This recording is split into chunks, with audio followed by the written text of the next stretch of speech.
Welcome to Real Estate Explained, the podcast that gives you a backstage pass to the ever-evolving world of real estate. I'm your host, Nick Bush, a realtor with over a decade of experience helping clients buy, sell, and invest with confidence. Whether you're a first-time home buyer, a seasoned investor, or just curious about the market, this show is for you.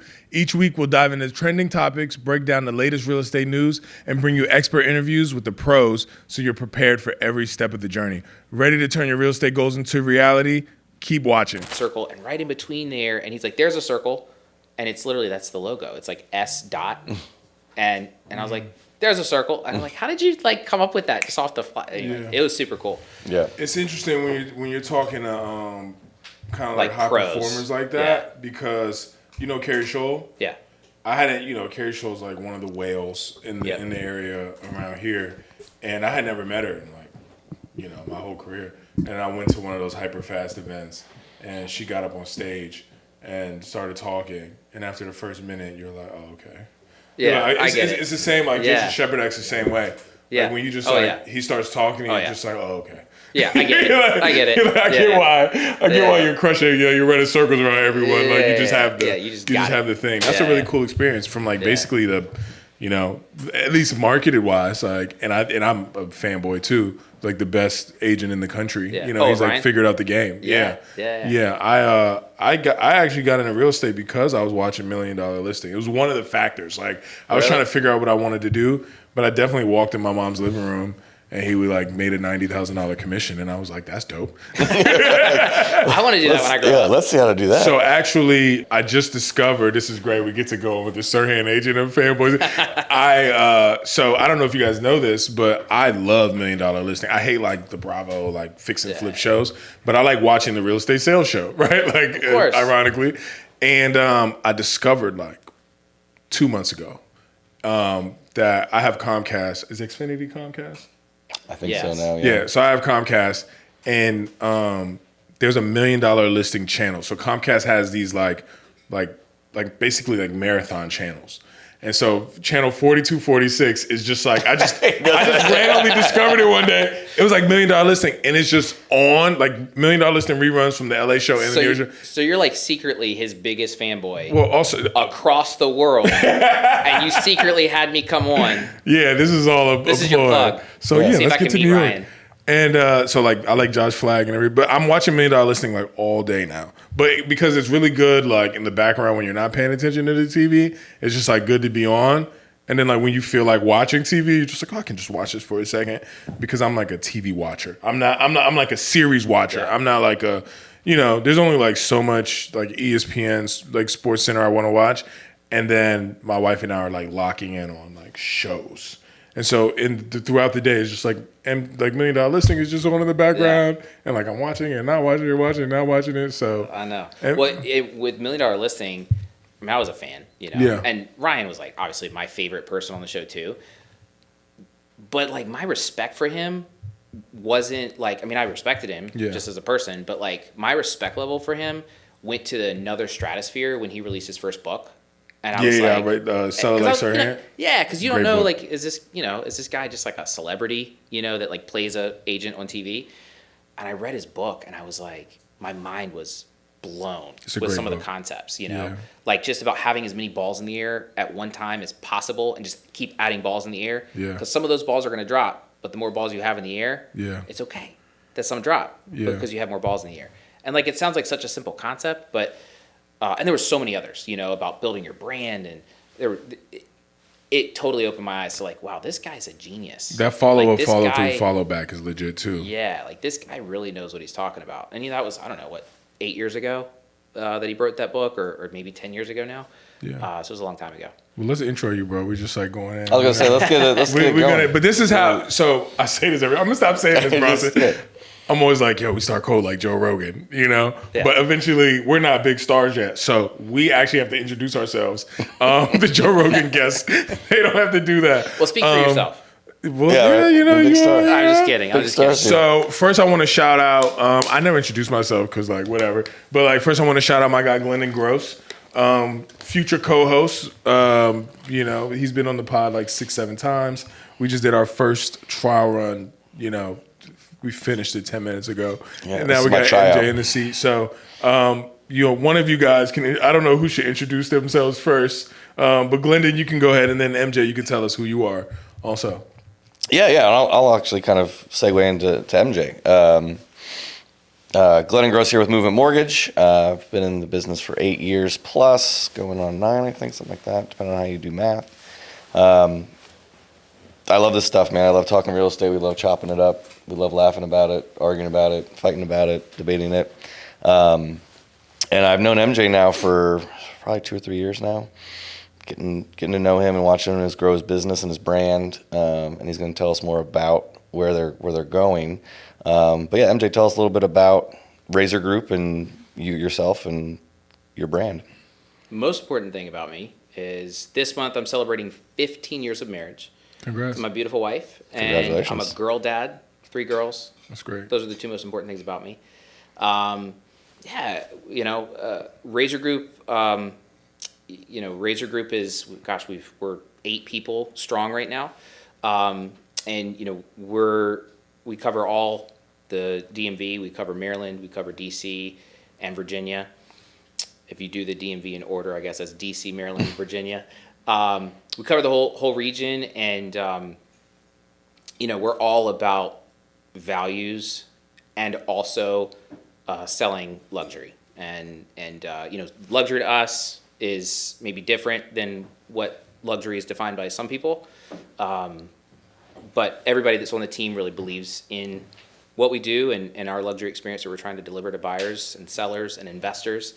And we've got 3 divisions. We do residential, which our residential division is, that's traditional real estate as we know it. That's life stages. It's people moving up, people moving down, people downsizing. It's really emotional, and we're like meeting people where they are. Whatever life is throwing at them, we're there to meet them there, and we're there to go through that journey with them. And our second division is commercial, and that's like launching businesses and helping launch businesses and playing a small part in businesses getting launched or expanding, creating jobs. And then our development division is where I spend a lot of my time in. Let me say that over again. Our development division is where I spend a lot of my time in, and that's really just about creation. We're like creating the future. We're creating tomorrow. We're looking at what the market is wanting. We're creating what the market wants for tomorrow that doesn't exist today. So that's Frazier Group in a nutshell. Residential, commercial, and development, and we love it. Basically, if it's real estate, we know it, and we love it, and we want to sell it. Dope. Are you from this area? I'm a country boy. Where? From where? Outside of Richmond. Okay. Like between Richmond and Mechanicsville? Mechanicsville. Oh, Mechanicsville. Yeah, Mechanicsville. You know Mechanicsville? Yeah, my I have family in from Stony Creek, and then and like Crew, Virginia, also like Blackstone, and then my roommate in college was from Goochland. Oh yeah. Yeah, he had like 50 Goochland's acres. out in the country too. Yeah. It's just grown so much now. Mechanicsville isn't really that country anymore, and Goochland is still a little bit country, but not really. I'm hip to all of that, Mechanicsville, Short Pump, all that down there. Yeah. So you're doing a lot of DC development, which could be like red taped up. Are you doing mostly DC development, Virginia development? Where are you guys doing that? I've done both, but right now really focused on DC. There's a lot of growth opportunity in DC. Yeah, so like I know it's like red taped up. Obviously, I was KW Capital Properties before, so being around Bo in the McKinney Group, just kind of like having that on like lock was interesting to see. But what are you guys doing in DC? Are you just like, is it ground up projects with investors? Like, what are you guys doing and how's that going? Yeah, so right now we've got about 12 projects that we're overseeing in DC. What's interesting about us is we don't do our own development. I've done it myself, but I just saw this opportunity where investors and developers needed a white glove service where somebody could come in and say, hey, here's what you're looking for. We'll represent you on the acquisition side. We'll tell you exactly what the market is wanting for this project. We'll partner with the architect. We'll literally provide a white glove service for you and hand it to you on a silver platter. You just have to say yes and bring the construction side. And then we sell it. And we do everything from single family, complete redevelopment, rebuilds, all the way up to ground up condo construction. So you've really like kind of identified the investment and you bring it to the investor or the developer and say like, hey, you're going to make a ton of money if you do this. Like, do you want to do it? And you just create that inventory for yourself. Yeah, absolutely. And it's about a partnership at the end of the day, right? Yeah. Because obviously we're bringing opportunities to investors where, they're making a pretty hefty profit. But at the end of the day, they're looking to us to lead the charge in making sure that it goes well and that it is what the market's wanting and that it's going to be priced well. And so when we're looking at handing a potential deal to one of our developer clients, I mean, it really is a partnership because they know, hey, my team's going to make money in this. You're going to make money. Like, we're all going to win together. And at the end of the day, we're creating something that's going to be a future home to a future buyer, and they're going to create a lifetime of memories in that home too. Okay. Yeah, this might be ignorant, but when you say white glove, when we talk about luxury and, knowing Nick's background in hotels, the word that comes to mind for me when you're talking about that, because again, you're not just presenting the deal and then bookending on the other side, you're taking care of all the pages in the middle too, like concierge service, basically. Like we're concierging this thing for you. We're handling all the stuff so that nothing falls through the cracks and so that they're, because it's a complex machine, each one of them, right? It's not like each one is cookie cutter. It's going to be this way every time. You're taking lefts and rights and pivoting. And so you're saying, and tell me if I'm wrong, but you're saying kind of you guys concierge this thing or handhold through the whole process. Yeah, I mean, don't get me wrong. I'm not swinging any hammers. You're not going to see me digging up concrete or anything. But no, I mean, we've got tons of contacts that we can connect people to that do those things. But one of the examples of something that I just never saw is you'd have an investor, they'd be off in another state, sometimes another country, and they're providing all the financing for a project, and they're not there day to day to oversee what the contractor's doing. And so we come in and do check-ins we know the plans because we help create them with the architect, and so we can go in and say, wait a second, that bathroom isn't supposed to be there, or hey, this is a single vanity because we see the plumbing, but this is supposed to be a double vanity. We can catch it really fast so that they can go in and make quick changes before it gets too late. And again, that like level of oversight that's all connected to the end result, which is selling it, is critical to an investor because they need that boots on the ground help to make sure that what's brought to market, buyers are really wanting to buy. So these projects are huge, obviously, and I think DC, you kind of have the classic row house conversion where you take like a row house 3-level, you make like a 4 level, right, with the penthouse unit, and then there are some ground up projects also. But what really, and then you have just like a classic flipper, like, hey, I'm going to buy this property and I'm going to flip and I'll put it back on the market, right? But those are like 3 different type of investors that I'm imagining are at 3 different stages of their career. Just like from like an understanding standpoint, like understanding the market and like financially. So how does one go from, maybe like being a flipper to someone who can actually do like a row house conversion or ground up project? Is there are the moving parts different? Like is the bandwidth that you need different in those stages? Well, the bigger the project, the more people you need, without question. I talked about a partnership earlier, and the bigger the project, the more people you need in partnership with you, either in the deal itself or just as part of the team overall. If you're doing a rebuild of a single family home or a row home, you don't need a huge team, right? Like we can basically come in and provide a lot of the support you need. But yeah, when you're doing condo conversion or you're doing a ground up condo building of 10 units, 20 units, 30 units, 50 units, whatever it is, you need a whole team behind you. And to be honest with you, I've seen it where investors come in and have never done a ground up big condo construction and they get it done. I've also seen people come in and say, hey, look, I'm good with just a single family, row home. I don't want to do anything bigger. The difference between the two is not experience a lot of times. The difference between the two a lot of times is just simply connections. Who they know, the access that they have to debt, and the access that they have to to capital and other investors that want to be part of the project. Yeah, I think that access to debt is like key, right? How to raise money, like where you can go find money, because debt is really the key, right? Like who can I go in debt with real quick to get the money to do this project? And I know, Glendon, you have some folks that are kind of doing that nowadays, right? Mm-hmm. Yeah, I mean it again, like MJ was talking about, in various stages, and one of the guys that teaches investing in the area through the Cash Flow Breakfast Club.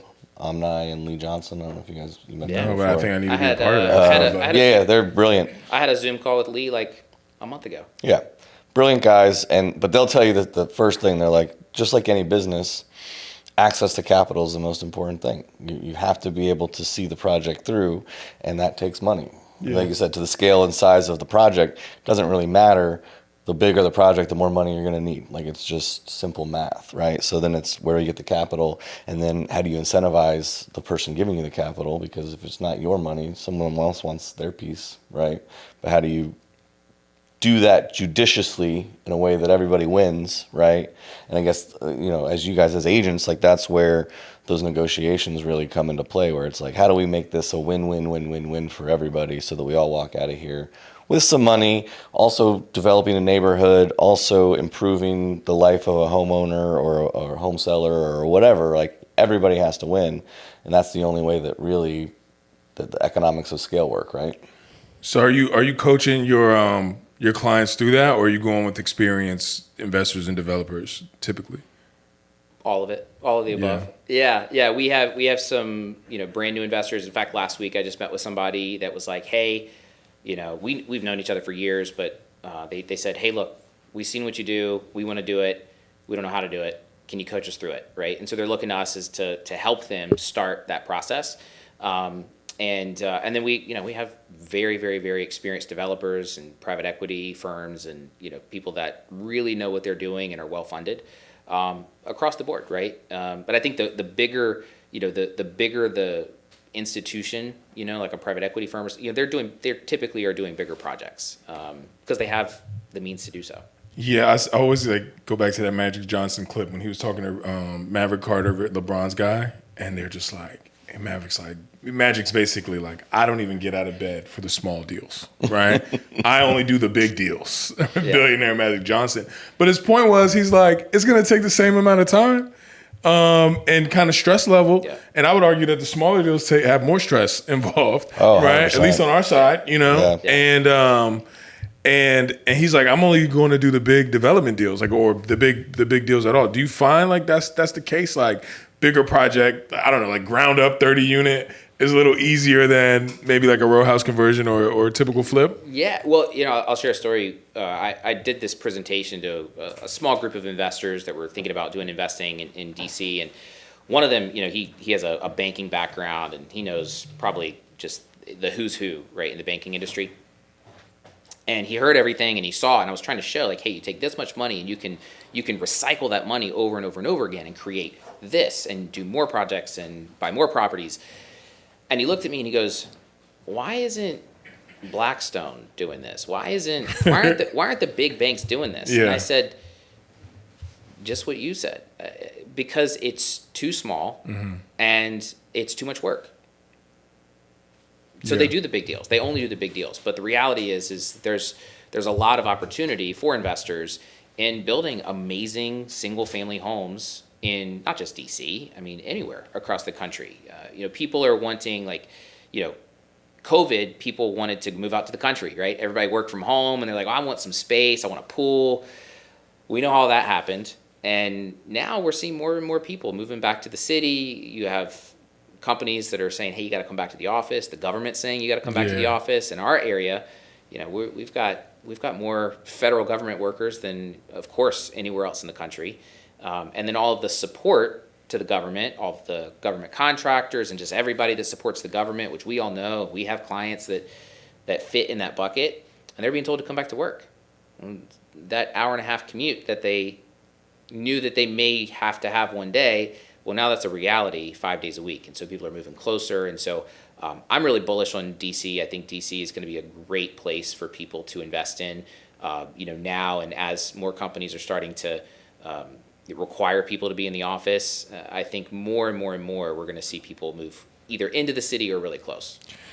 Well, I gotta play devil's advocate as someone that moved out to the country. You are in the country. I'm in the country. Yeah, I'm out there. I'm not that far off though. No, but and again, this is probably just my ignorance to the city, but I find it so hard to imagine that because DC is a small city Yeah. in comparison to other cities, right? Like geographically, it's just not a big footprint. How is with the amount of competition and there's the lack of, I mean, to me, there's just there can't be that much opportunity there. It's just so small. So how is there how are you able to do 12 projects in the city at one time, moving all those parts, and there's still opportunity there? Like at some point, I feel like there's just not any more homes for sale. There's not any more houses to develop. But maybe I'm wrong. Maybe it's the turnover is constant. I mean, DC is being revitalized. So when I'm driving down the road in Capitol Hill, let's say, and I'm going to a project to check in on it, I mean, I pass by house after house after house of these gorgeous Victorian grand homes that are incredible. And there's boarded up windows, or there's cracked windows, or there's peeling paint, and you can just tell they're tired. And there are families that want to move into those neighborhoods that don't want to move into a house like that. They want to move into an amazing rebuilt home where you're still getting the character, you're still getting the history, you're still getting homes that are built 130 years ago, 120 years ago, 100 years ago. Right. And so they're out there, and it blows my mind when I drive to a project and then I'm like, wait, what about that house? I need to knock on that door. What about this house? I need to knock on that door too. There's so much opportunity in DC. Blows my mind. And for me, that's like a pro and a con, right? And so I have a friend that lives in New York in Fort Greene, where the Barclays is. I think it's the neighborhood it's called. And he lives and they own a basement level condo, but but there's 4 units in the building, but it's actually like a beautiful brownstone, right? And I'm like, oh, they converted this brownstone into like a condo building, right? And so you're rolling around DC, you're in this house from Capitol Hill, it's like built in 1890, that's dope. But then like next, a few doors down or whatever, there's just like, oh, they turned this Victorian into like a 4 unit, right? And I'm just like, oh, it's taking away a little bit of the charm from the city. From the exterior, it looks great, right? But I love the historic value that like those houses bring, and like walking through Capitol Hill and being like, this is dope. But there's obviously a ton of people, and there's a density issue. You can only build, yeah. Why are you hating on the condo conversion? You don't like it. You think it takes away from the value of the neighborhood? While he's thinking of a response, I will tell you, I don't recommend condo conversions to any of my clients. Really? Why is that? Explain that. For exactly the same reason that you said. There's so much character in these homes that people honestly want. They want to keep that character. If it's a 130-year-old home, sure, they don't want the floors to creak in the same way that 130-year-old floors creak. But they want to walk in and brag to their friends, like, yeah, this house looks brand new, but it's actually 130 years old. Yeah. And a lot of houses in DC actually have stories behind them. Yeah. And if you completely remove the character, if you completely remove the facade and what it looks like, that story goes away. So you're pro like ground up project versus ground up project or revitalizing an existing single family home. Okay, so like taking a single family and just making it dope again, basically. Yeah, bringing life back into it, and of course modernizing it. You said a single family home? Well, no, one family would live in it, right? But I mean, are you saying like detached homes or also row houses? I mean, both. Okay, I'm picking on this. Mostly row homes. Okay, yeah, row homes. I was like, because I was gonna say, where are you finding these detached in DC? Like all this inventory. Those are few and far between. How difficult is it to do a ground up project in DC? Because I mean, it's not like there's a bunch of land sitting around, right? So first of all, the opportunities are hardly available. Okay, and then once you find an opportunity, the permitting process can take a year and a half. It's disgusting. I mean, you have crazy stories where you have development projects that are 2 years in permitting. So that permitting process honestly is a barrier of entry for a lot of developers because they just don't have the capital or they don't want to wait that long, right? Because you can't do anything. You're not making any money as a developer, as an investor, while you're waiting a year or year and a half for permits to come in, right? But you have to pay the bank still if you're financing it. And so that's why you don't see a ton of it because it is harder. I mean, that's like the big firms. That's when they're coming in and doing the ground up projects. There are definitely investors that do the ground up projects, but it's just hard to do. So, one of the things I look for is if we are looking at a ground up project, we're looking for ones that we call it shovel ready. So we can basically close on the property and put a shovel in the ground the next day. Okay, because they have the permits and plans all already set. All plans already stamped, ready to go. It's ready for construction. You know, the best developer to ever run through DC is Donald Trump, bro. Yeah. Yeah, he flipped the old post office to the Trump Hotel. Then he Yeah. flipped the Trump Hotel Which, have you been to there? the Waldorf Astoria, and he made $100 million in like 3 years. I've been in there when it was the Trump, but I haven't been in the Yeah. Waldorf, so I don't know if it's it different. looks the same And then for the most part. And every time we try, you got to spend $100 on a cocktail where you're sitting in the lobby. So, but it was a good little happy hour. It's a nice bar, though. It's a vibe, bro. Yeah. And you're gonna meet some people there. I remember where I was like walking my in-laws, and they were like, I was like, obviously they're not a Trump family. I was like, Trump just sold the building for $100 million. I was like, he's the greatest developer of all time. Honestly, like He's a brilliant businessman. You can't take that away even from during him. like, and I not don't to know be, if you know this. He never owned the building. Oh, he didn't own it. Just his brand did. No one owned it. The government owns that building. Oh, it's still the old post the federal office. government. Okay. They owned the lease rights. Oh, okay. Yeah. Dude is a beast. I remember. I'm not, I didn't vote So Trump. they sold the rights to the building. That's his thing, right? Yeah. Yeah, Well, that's his thing. Yeah, I think he does a lot. But that's at the end of the day, like real estate developers and the really savvy real estate developers, they know so many different ways to do a deal. Yeah. That's the It's thing. all about doing the deal, right? Yeah, it's how do you get to the finish line? Yeah. What's the end goal, and then how do you get there? Which I think is brilliant. I'm still floored on this condo conversion thing, but I'm gonna let it go. No, so my thing about the condo conversion is like, obviously I like the historical aspect, and when you're like in, But just math, guys, math. Like, let's say you take a row house and pick a neighborhood. I don't know. let's say This Capitol is my Hill. favorite, by Capital. the way. I can't wait to go through this. All right, let's do it. Yeah, let's do this real quick. So Okay. again, because my mind is like on the map. Let's go. Capitol Hill. Cap Hill, which is All right. huge. Let's say, what can you get a rundown place there for $1 million, Depending on the 800,000? size. Yeah. 800. Yeah. So let's say $1 million just for easy math. Okay. Okay. Let's say that you could put 500 to make 500, 2 million easy if you were just to convert it, to do one of your nice, clean it up, open it up, move a bathroom, move a kitchen, this or that, sell it, 2 million. Condo conversion, you can get $750 a unit. Sure. Okay for the math, right? Like, Right. Keep going down that track. Right. Yeah. So that's So you're at 3 million. Yeah. Right. So 3 million for a 4 unit. So I'm making an extra $1 million by converting it to condos You're as forgetting opposed something. to. What am You're I forgetting forgetting? two main things. Okay. One, you don't have one kitchen. You have 4 kitchens. You don't have 2 bathrooms. You have 8 bathrooms. Right. The cost of construction on those projects is massive. Yeah. It's expensive. Then the holding time is also massive. I mean, you have like your So the carry margin costs. game just takes you apart. Yeah, it Okay. does. Okay. And so I can that's why you saw like just from the investment side, you saw Nick. I know what you do in DC. Like you've seen it. You saw this influx of condo conversions over the past few years. Started 5 years ago or so, and then it slowed down. The reason Yeah. it slowed down is because the numbers don't work anymore. Yeah. Because the property values have increased to the point where, for a rundown house in Capitol Hill, it's $1 million. Yeah. Right. The numbers don't really work that well for the numbers to work. There's still condo conversions that are happening in Capitol Hill and other areas.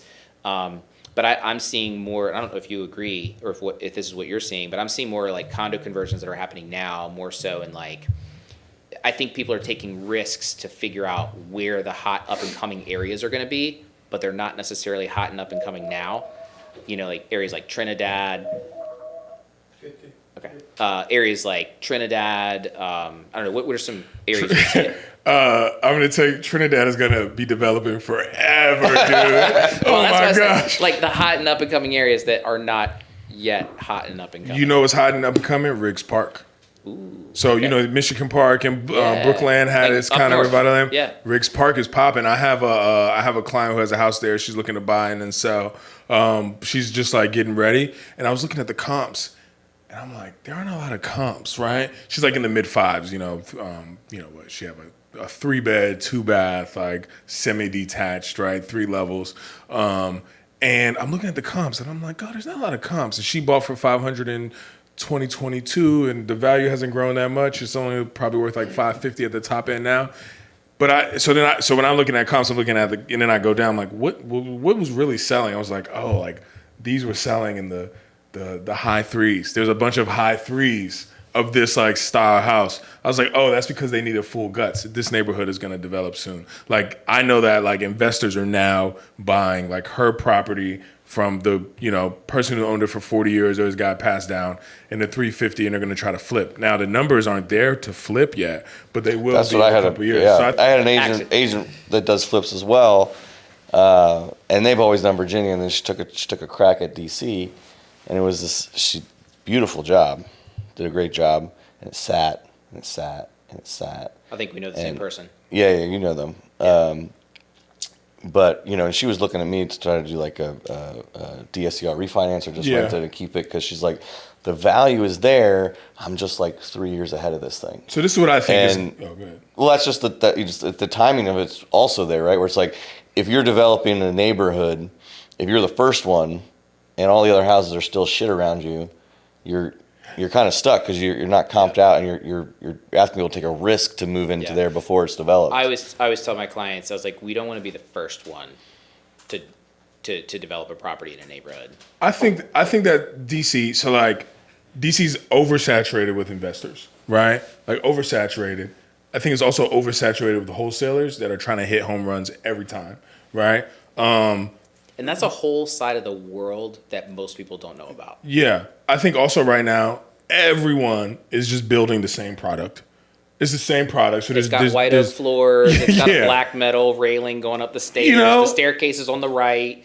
Like the kitchen looks the exact same. There's nothing unique or creative handles. About it. Yeah. And permitting is disgusting in DC. It takes so long. I was going to ask him about that because, how that city's just tough to deal with in general, but for permitting is tough. I've had contractors go out there that are just like, nah, like people, because like I had a contractor tell me, he said it happened twice. He goes, I was standing at the house, someone was breaking into my truck, and like, there's nothing I can do. He's like, you cannot do anything, or else you'll get like arrested if you like try to like prevent someone from doing that. So like sometimes but then you have DC contractors. So I don't want to make that like the big thing. And I think it's just like cost. Like, okay, I'm going to borrow this money. Then I have to go through the permitting process for like minimum 6 months, maybe to a year. And then it's like, what's the market going to be doing on the back end? Because this product is everywhere now. And then right now, also the condo market in DC, I think is pretty soft. So it's just, you kind of have to have like an expert that like knows like all of the moving parts and the real estate part to make sure that you're good on the back end. Yeah. Yeah. Well, and talking about the design, like I completely agree with you. So we have a design team. LSD back.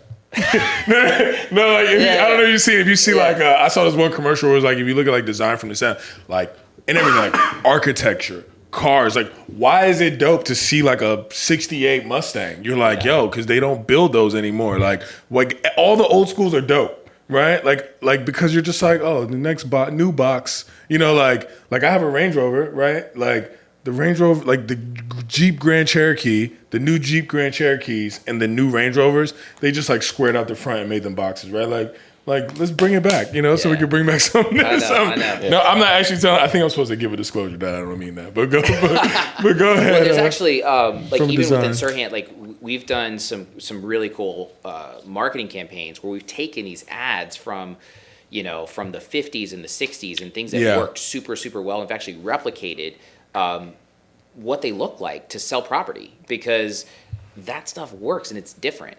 Okay. So with us, what we do is, we have a design team. So part of our process is part of that hand-holding, that concierge service to our investors is we actually help them do all the design and the selections for the construction team so that what we're bringing to market doesn't look like what you're describing. Okay. Right? Yeah. But we actually put thought into it, and we can follow trends that are happening, but we don't want to go too trendy where, we're sort of outbuilding the house to the buyers that are looking at it.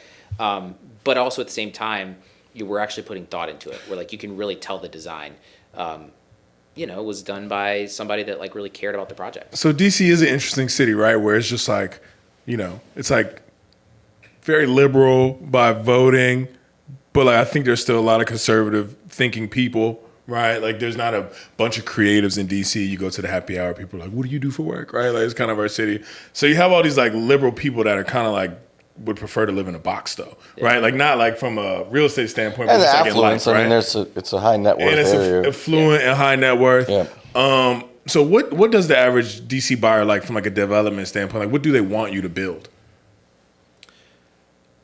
Not what a lot of developers are building.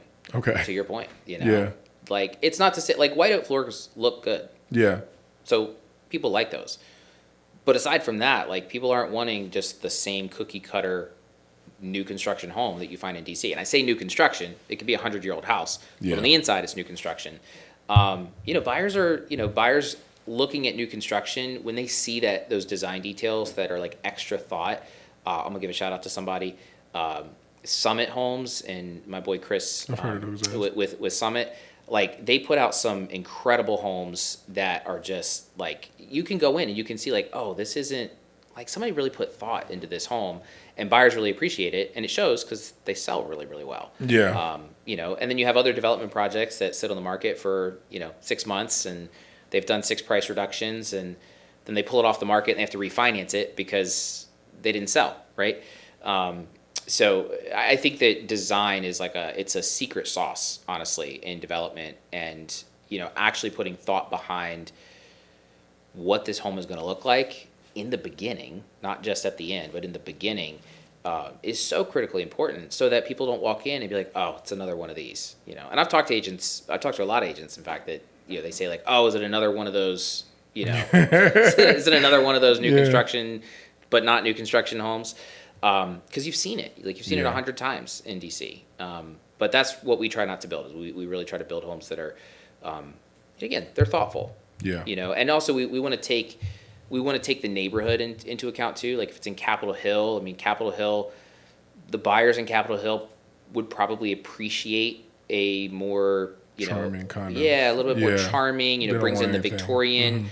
Where you have a lot more traditional design cues. Yeah. Rather than walking into this 120-year-old home and it's like completely marble inside with a waterfall island and LED uplighting everywhere, and they probably don't want that. I really like what you guys are doing because it's not often, because they're like a lot of skinny. Well, you can do a wide row house, but like when you really walk into one of those like 4-level big row houses that one family's gonna live in. Tamara had one in Bloomingdale. LaDroit had these. Like LaDroit has these. I saw one in DuPont. You're just like, this house is beautiful. I call them city mansions, right? And it's like really great to walk into one of those. And I always think about, well, if I bought one of these, if I had one of these, what would I want to do? I don't want to take all the character out of it, but I have to modernize. And what's the balance between modernizing this and like keeping some of that charming character, Yeah. You got one going right now, I think, right? Yeah, we've got one like saw a reel where you like clocked yourself walking from the front to the back, and it was like a 30-second walk. Yeah, like we've got this massive Capitol Hill home that we're doing right now, and it's going to be about 4,300 square feet total. Beautiful, yeah. 84 feet deep. Wow. From the front door to the back door, it's 84 feet, which is like unheard of in DC, Yeah. and it's 18 feet wide, so it's a massive home. Oh, okay. But that's what we're doing right now, is we're trying to figure out what can we save in this home, because it's got multiple fireplaces. I think it's 6 fireplaces in this home. So we're trying to figure out like, hey, what can we keep to keep the original charm, but also still like modernizing the home. So, but also too, it's like understanding what buyers of that type of property are going to want. What we were talking about earlier. You have to sell it eventually, Yeah, we're going to have to sell it. And so like for that house, because we have the space, like you sell in DC, this home is going to have 4 bedrooms upstairs. It's a row home. It's going to have 4 bedrooms upstairs, 2 en suites. So it's going to have the primary suite, but it's also going to have a secondary suite in the back. The basement is it's an English basement. It's going to have 2 bedrooms, 2 bathrooms. One of the bedrooms we're actually designing to be like a movie room. So you can use it as a bedroom, but it'll be a movie room. We're going to even have a full second kitchen down there and a wine room. So like we're trying to design this home for a buyer, and that home was 3 rental units. Oh, wow. And we're taking it from 3 rental units and we're making it one massive single family home. This is like my dream. With an in-law suite, essentially. Yeah, exactly. Yeah. Or they can rent it out or or whatever they want. But But again, I don't know. I wouldn't personally want my tenant to have like a wine room and a movie theater. I'd want that for myself. But. Right. Yeah. Crazy, man. See, there's that awkward space that I'm just like, we should be saying words. No, I got it. I wanted to see if we got the period on that one. Can we move on to something else? I think. Let's do our thing. We beat him down on development side. I want to know. Obviously, you went over to Sirhant. Is that how you say it? Sirhant. Yeah. Sirhant. No, Sirhan. It's Sirhan. Sirhan. I was gonna say, wait, Sirhan. isn't it? No. I watched the show. I don't watch the show. I'm not a It's good. Josh Flagg reality is TV great too, person. But along the same lines is that, like, what's the other one? Selling Sunset and those guys. That's like, yeah. But and the reason I bring them up is that obviously, like, you have been leaning on the luxury side of things, and I think obviously this move is in line with that. But I always find it interesting in my business on the mortgage side, where, where's the definition of luxury, right? Like, technically all my mortgages are luxury mortgages because people are borrowing a lot of money and buying a house, right? If you look at it from a price point, every home in our area is luxury. Yeah, or it could be, again, it's like it's a perspective thing, right? Like, if it's your first home, the luxury experience of owning a home, and again, I get to the point where it's like you got, Sotheby's and Christie's and Compass and Washington Fine. Douglas Ellisman or whatever his name is, Elliman.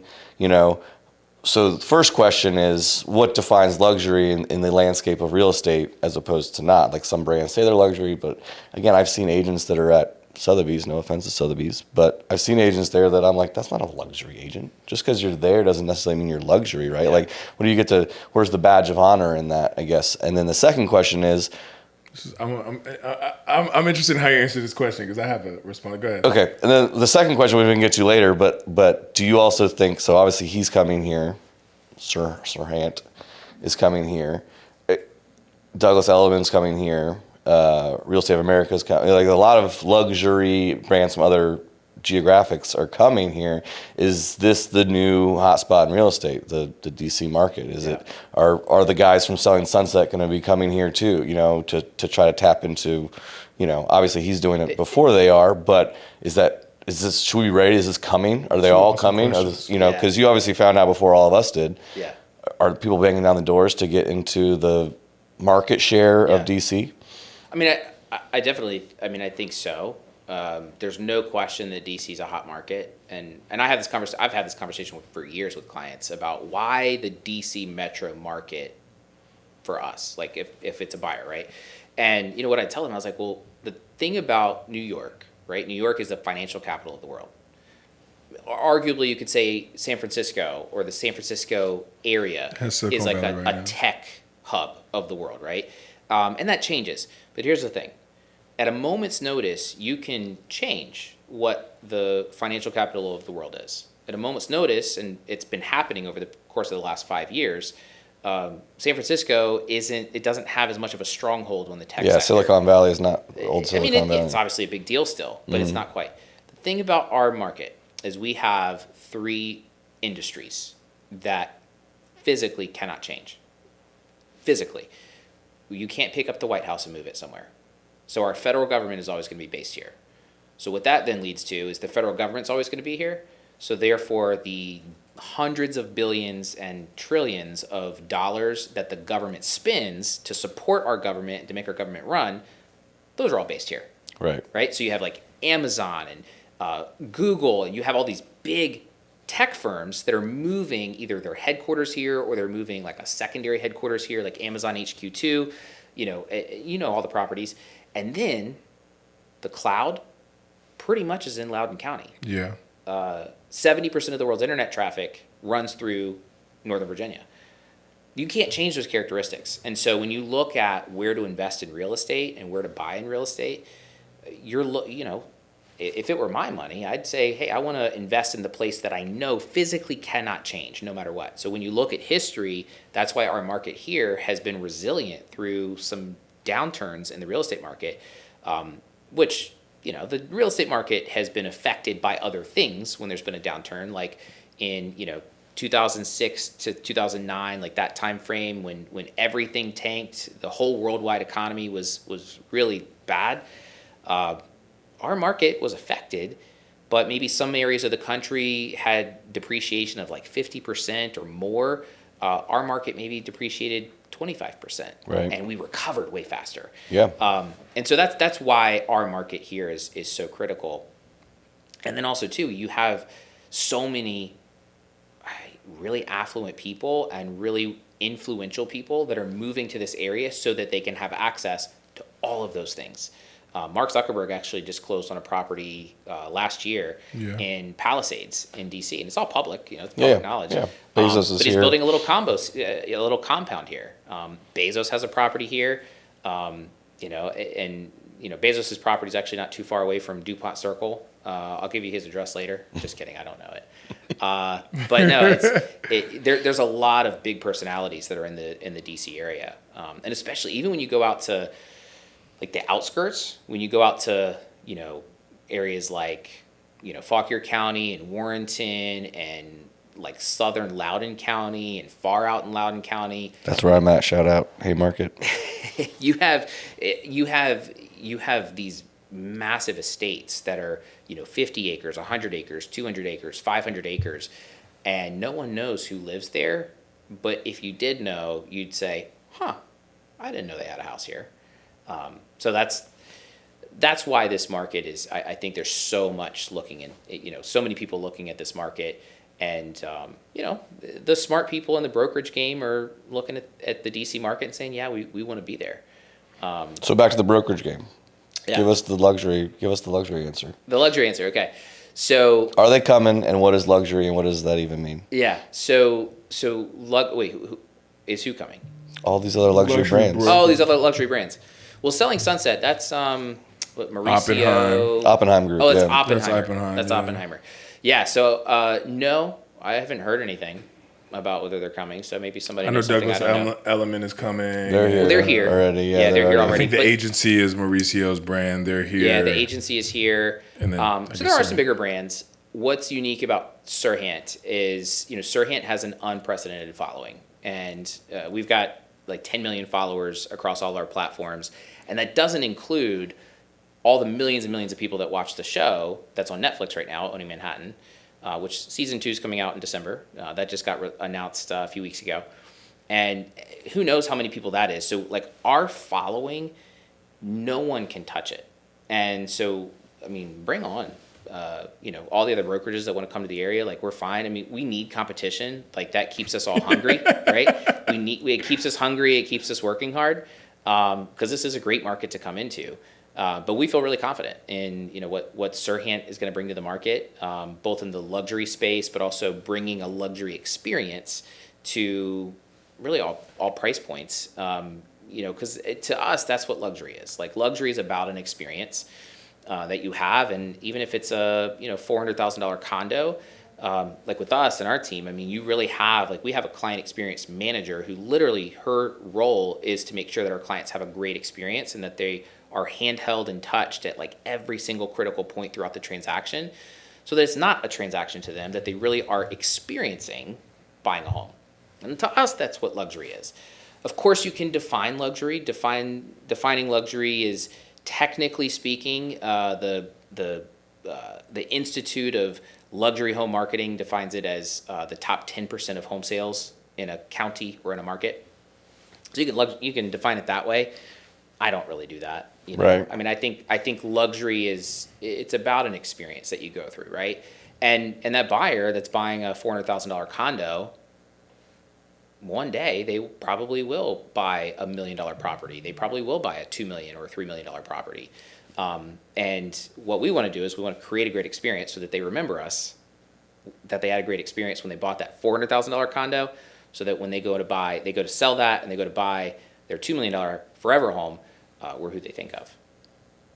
Yeah. What are your thoughts on that? What were you going to say? I mean, basically what he said it way smarter than I would have said it. I think the only thing I'd add to our real estate market is that,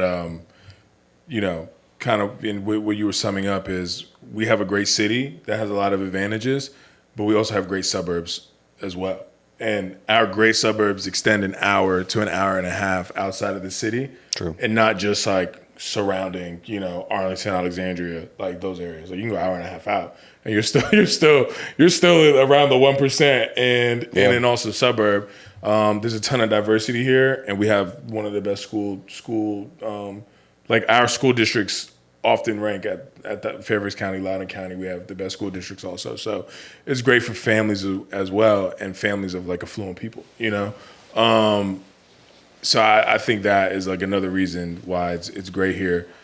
I think that when you see Compass come and succeed, you know, by their model, right? You're just like, oh, there's room there.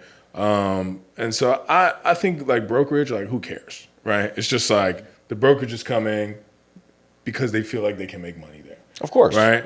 And they can, I'm sure. And then everybody will do their strategy on how to get the luxury agents over to the brokerage because, you know, it's not like Compass was just like attracting luxury. They just bought the luxury agents, right? And they've retained them or, you know, there's like an in and out, right?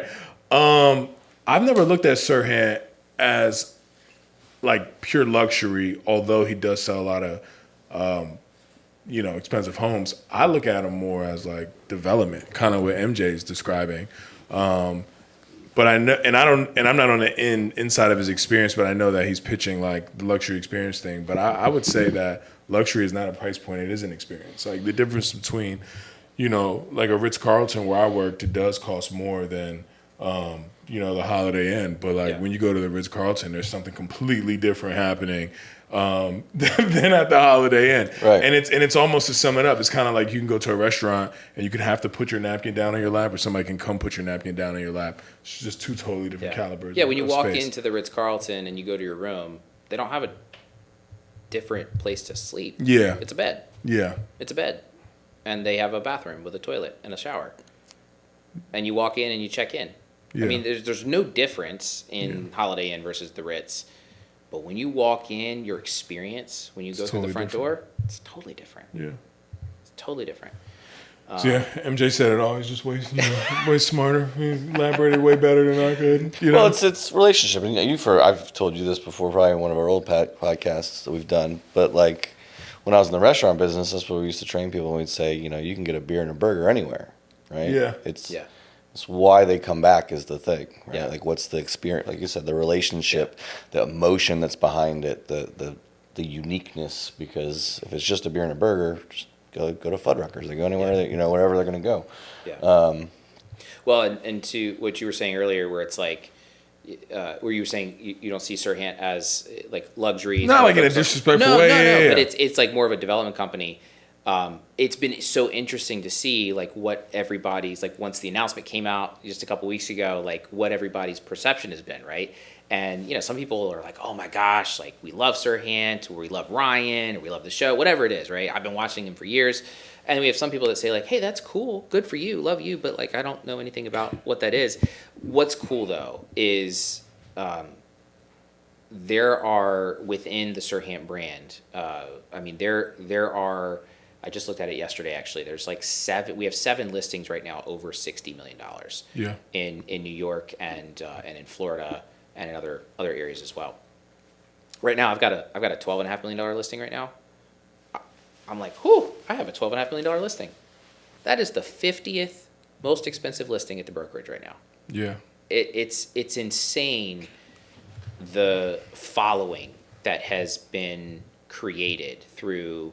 Honestly, what started, like we were talking earlier, like what started as this young little Ryan Sirhan that had never released a book and never really done anything beyond just being an agent on his team. I mean, he was on a team when he first got started, and to see like what it's grown into is I mean, it's like mind blowing. Honestly. Yeah. I remember when he came out with Sirhan, I was like, oh, I joined that brokerage, but mostly because they understand like the future, you know, like tech and branding, and he's like great at development.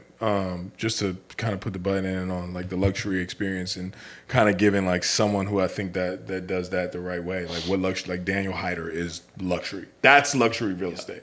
Like I don't know anyone in this area who's doing like luxury real estate better than Daniel Hyder. Yeah. Like he presents it luxury, he dresses luxury, he looks luxurious. The way he even talks about the listing is from that he's doing luxury real estate, and everyone else is like selling more expensive homes. Like he's like, in my opinion, he's like washing everyone. Yeah. As far as like luxury, you might sell more like you might sell expensive homes. He's doing luxury real estate, and I don't know if there's anyone else doing it in that way. Gotcha. Almost across the country. Yeah, I don't think there's anybody else. He's